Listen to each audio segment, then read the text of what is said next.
চাটা জিনিস সৌভাগ্যের লক্ষণ, এটা যদি পাও খুব ভালো। জাজিম, এমন জাজিম, খেজুর পাতার চাটাই দিয়ে জাজিম, বিষ্ণুনবী সেখানে শুলে চাটাইয়ের দাগ পিঠের মধ্যে লেগে যেত। টাকা দিয়ে বাড়ি কিনা যায়, গাড়ি কিনা যায়, ঘর কিনা যায়, সব কিনা যায়, কিন্তু সুখ কিনা যায় না। কিনা যায়?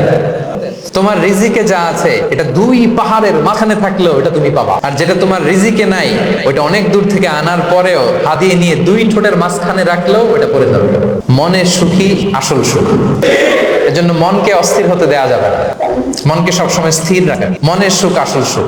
মনের সাথে কথা বলুন, মনকে জিজ্ঞেস করুন মন কিসে খুশি হয়, কিসে হয় না, কিসে শান্তি পায়, কিসে পায় না। শুধু সম্পদ থাকলেই মানুষ সুখী হয় না, সম্পদের দরকার আছে। অনেকে দেখবেন অনেক সম্পদের মালিক, অনেক টাকা পয়সা, কিন্তু খেয়ে হজম করতে পারে না। এরকম আছে না? নাই? সুখ আছে? অনেকে অনেক সম্পদশালী, কিন্তু দাম্পত্য জীবনে কলহ। এরকম আছে না? নাই? অনেক সম্পদশালী ছেলে কথা শোনে না, গাঁজা খায়। আছে না? না, এটা আমার বাস্তব কথা থেকে বলছি। আমাদেরকে বলে রিহ্যাবে পাঠায়, রিহ্যাবিলিটেশনে পাঠায়, 6 মাস পরে আসে আবার গাঁজা খাওয়া শুরু করে। আছে না? নাই? তাহলে শুধু সম্পদ থাকলে আপনি হ্যাপি হবেন না। মনের সুখ আসল সুখ। অনেক সম্পদ কিন্তু পরিবারের শান্তি নাই, সুস্থতা নাই, তাহলে কিছুই নাই। মনের সুখটাকে যেন আমরা সবচেয়ে বেশি গুরুত্ব দিই। সম্পদের দরকার আছে প্রিয় ভাই, হালাল ভাবে উপার্জিত সম্পদের প্রাচুর্য থাকতে পারে, সমস্যা। পার্থিব হালাল উপভোগের জিনিস, এটা নিষেধ নয়। স্বয়ং বিষ্ণু ইসলামী বলেছেন আরবাউন মিনাস সাআদা, 4টা জিনিস সৌভাগ্যের লক্ষণ, এটা যদি পাও খুব ভালো। কয়টা? সবাই বলেন কয়টা? 4টা জিনিস সৌভাগ্যের লক্ষণ। 1 নাম্বার আল মারআতু সালিহা, নেককার স্ত্রী। নেককার কি? 2 নাম্বার আল মাসকানুল ওয়াসি', প্রশস্ত বাড়ি, প্রশস্ত বাড়ি। 3 নাম্বার আল জারু সালিহ, গুড নেইবার, ভালো প্রতিবেশী।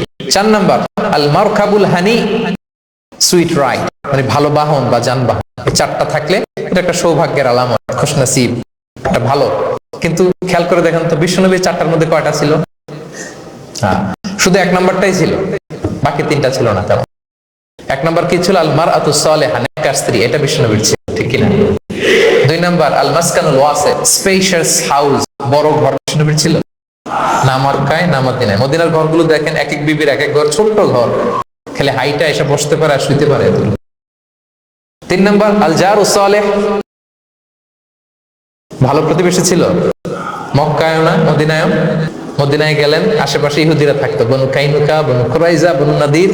তাদের ষড়যন্ত্রে একটা রাতও শান্তিতে ঘুমাইতেই পারে নাই। সুখ তো দূর কি বাদ, সবসময় জ্বালাতন করতো, বিট্রে করতো, আদাভঙ্গ করতো, এগুলো ঘটেছে। তার মানে ভালো প্রতিবেশী জোটে নাই।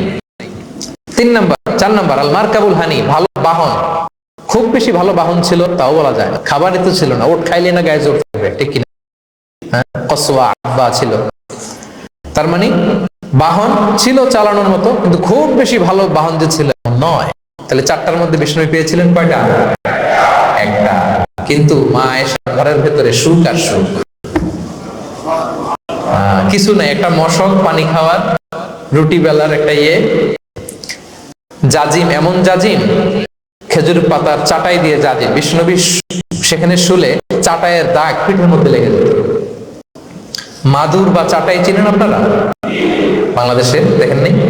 ওই চাটাইয়ের মধ্যে বিষ্ণুনবী শুয়ে পড়লে, ঘুম থেকে উঠলে ওই চাটাইয়ের দাগ পিঠের মধ্যে বসে যেত। কিন্তু ঘর ভরা সুখ আর সুখ। কারণ টাকা দিয়ে বাড়ি কিনা যায়, গাড়ি কিনা যায়, ঘর কিনা যায়, সব কিনা যায়, কিন্তু সুখ কিনা যায় না। কিনা যায়?